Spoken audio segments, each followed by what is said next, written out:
Hey, thanks for helping me get this ready. My kids love Easter. Who doesn't love Easter, am I right? Yeah, that's true. But if you think about it, leading up to that first Easter, Jesus had it pretty rough. Wow, I never really thought of that. I wonder whatever happened to that guy. Well, he died on the cross. You sure about that? Yeah. No, that's a different guy. I'm thinking of the Jesus that, what's his last name? No. It's the same guy. Really? Yeah.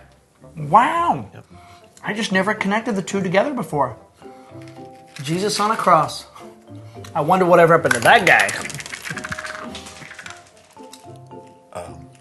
He came back to life. 3 days later? What? Yeah. Wait, we're still talking about Tomb Jesus. Yeah.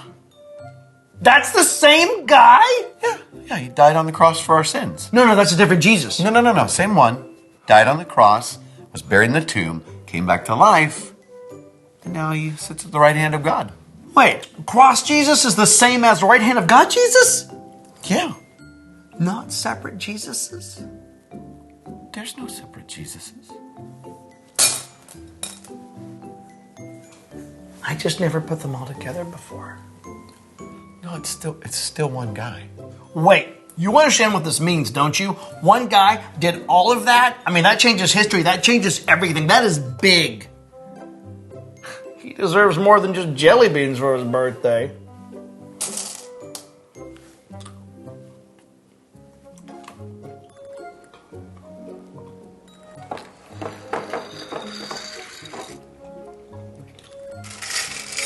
Wait, so the Easter Bunny is the No.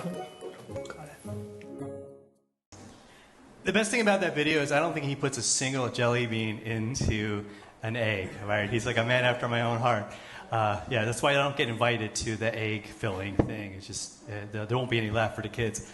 But we sometimes that happens, doesn't it? We get a little confused as to we know it's about Jesus coming to life. I don't think anybody that's a surprise. I don't think that's what Easter is. But the jelly beans and the chocolate bunnies and all the other stuff kind of compete for attention, don't they?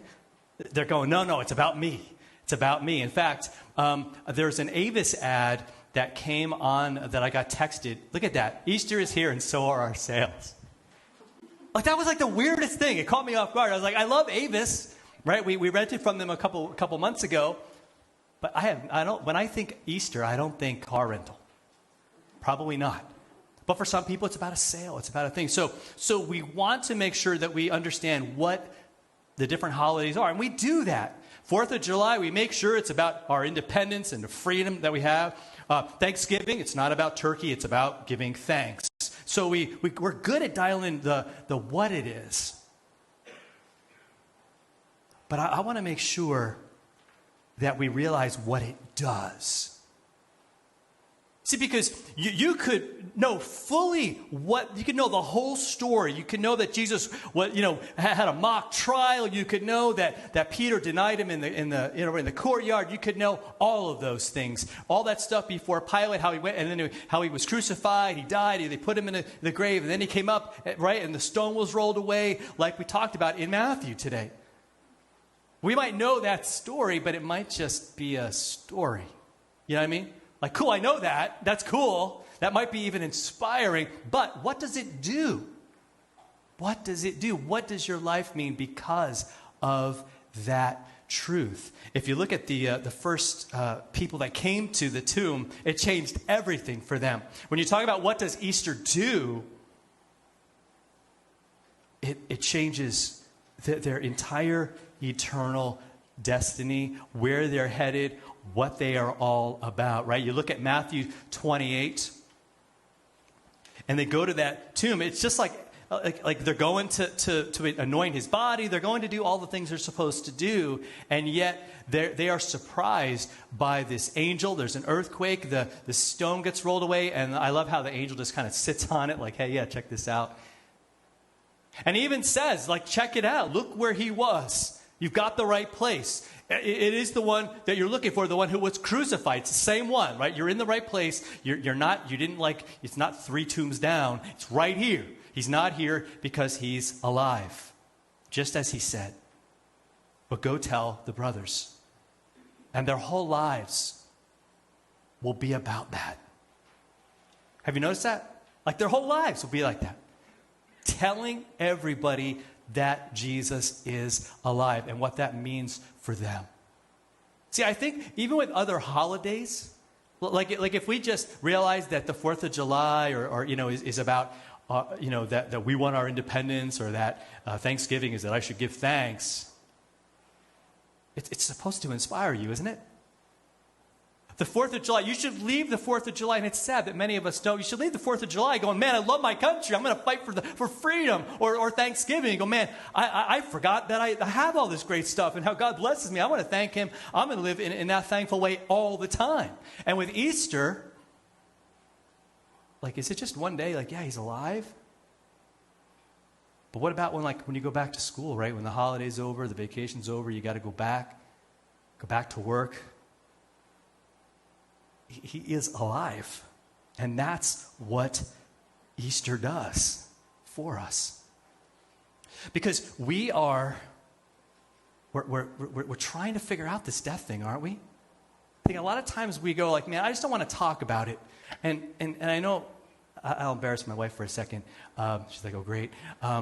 But every once in a while I'll be like, yeah, Jesus has got me. If I were to die today, he's got me. And she doesn't want to hear that. And you probably don't either, right? Your husband starts talking to your wife, you're like, no, that's morbid. Don't talk about your death.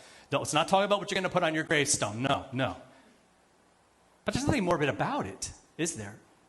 We all are trying to do that. In fact, there's an entire industry.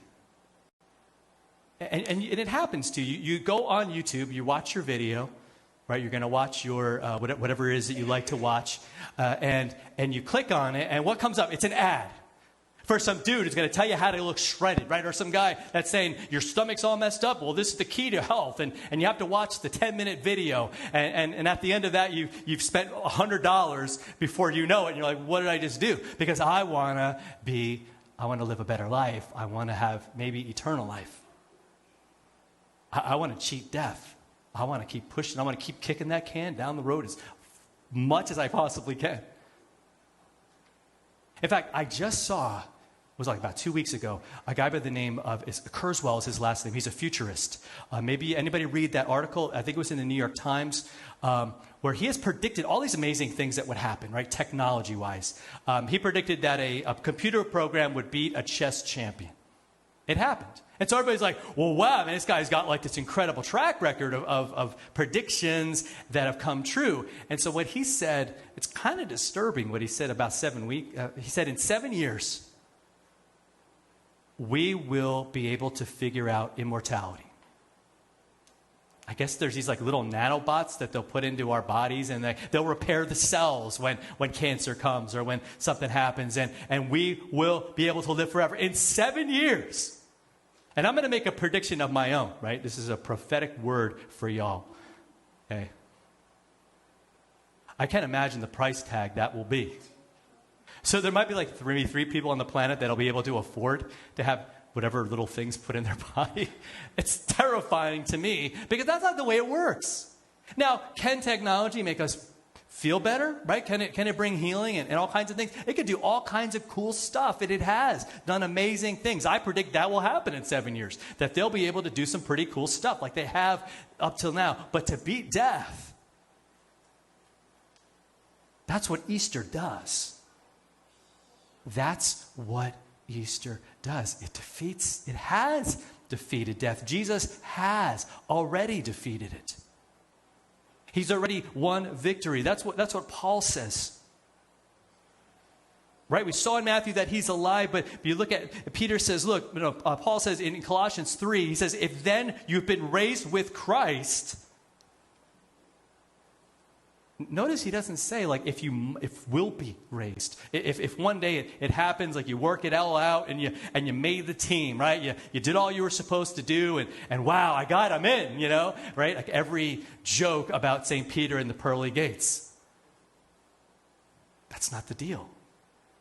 It's not about science and technology. It's not about it. It's about Jesus dying and rising, right? His dying took away our sin. His rising defeated death. And listen to this. He says, you've already been raised with Christ.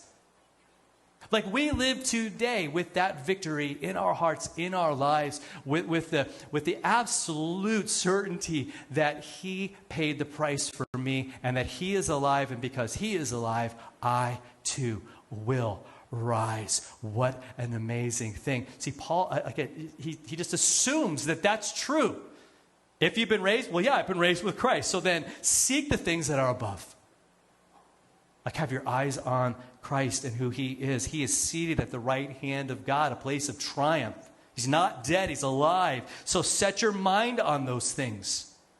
That's the most important thing for your life, not the things here on earth. Now, he doesn't say you don't take care of the things on earth, right? I dearly love my family. I'm going to take care of them. I'm going to give my life for them, for what I do. But it'll all be because of him. So they might know him, right? So that they might experience that love of God every day and know that God has them no matter what. Because here's the deal in verse 3. He goes, for you have died. And your life is now hidden with Christ in God. That's what Easter does. It kills those things in you that you hate. And we all have them. Might be different for all of us. I'm not going to try to figure out what yours is. You know what it is. Because right now, right, you get a pit in the pit of your stomach. You're like, oh, you feel it. My goodness, I wish I didn't have this attitude. I wish I didn't have, maybe it's anger, maybe it's rage, maybe it's, and later in Colossians, he talks about these things. Immorality, impurity, passion, evil desires, right? Covetousness. When we want what everybody has, boy, there's no problem with that in our day and age, is there? Idolatry, right? Nobody's worshiping media and government and all these other things. Nobody's bound down to any of those things. He says, well, Christ already, that's what Easter does. Takes care of them. Defeats them. He has another one, wrath, anger, malice, slander, obscene talk, lying to each other, all those things. He says, those have been put to death on the cross. And Jesus rose so that we might put him first. And what does that look like, right? Where we have a heart of compassion, a heart of kindness, a heart of humility, one of meekness, one of patience, where we bear with each other, right? And if we have a complaint, we forgive as God has forgiven us. See, that's what it means to have to put him first and to have your heart set on the things that are above. See, man, I want to do things I want to show kindness. You know what I'm saying? Like, I'm looking for ways that I can show kindness, ways that I can let somebody know that they are loved by God, by how I care about them. And it might be something as simple, listen, that we don't have to go and move to another country and do mission work. If that's you, cool. Let's work on that. But if it's not, like later this afternoon, there's somebody that needs your help. And it might be just someone that needs you to listen. You got ears, don't you? You can probably hear. I don't have great hearing either, but just listening to someone, hearing, because no one listens anymore. But you can do that. Your life is hidden with Christ, and when he who is your life appears, he says, you'll appear with him in glory. How cool is that? I can look at everything now. That's what Easter does. It takes something that is just so devastating, like death. Because isn't that the worst thing that could happen? We'll say, what's the worst thing you could happen? Well, death. It is literally the worst thing. He's got it. That's what Easter does. It says that's been taken care of. He's going to appear with you in glory. Imagine that, you and Jesus in glory. It's going to come and take you home. That's what Easter does. I want to end with just something that blew me away, and it just so wonderfully illustrated what it looks like and what Easter does. You may remember, I think it was like 2 weeks ago, there was a Black Hawk helicopter that crashed. Anybody hear about this? Right? A bunch of soldiers died. It was just a horrible thing. And Fox News, I think it was Fox News, had the mom and the dad and the family of one of the young men who died. So think about this. Their son has been killed in this horrible way. It's just devastating. And the guy who's interviewing them, he's talking about it. Oh, you guys must be just devastated. And she says, the mom says, I know that Jesus Christ was with him, and I know that Jesus Christ has him. And you know how it is, you're watching videos and you're scrolling, right? And you're like, when's the next cat video coming through? And I stopped on that one, and I was like, and I heard that, and I was like, whoa. Like, I stopped what I was doing, turn it up, and I was like, Jesus was like, that's what Easter does. Jesus has him, was with him in that horrible moment. And then what she said next was incredible, because the interviewer said, so you know where he is. And I've never heard it put this way. She said, he's safe. He's safe. And I was like, whoa. You want to know what Easter does? That's what Easter does. Death, where is your sting, right? Grave, where is your victory, as we just sung? He is alive. That's what Easter does. And I'm hoping that as we live that way, we get the response that the interviewer to all of that, it was priceless. He just went, wow. It was just one word. Like he didn't have like an actual word. It was like, wow. And then they just kind of cut to commercial. It's like, man, we all got to catch our breath. It was just like that's what we're talking about. It is his rising. But what it does is it gives us hope that we desperately need.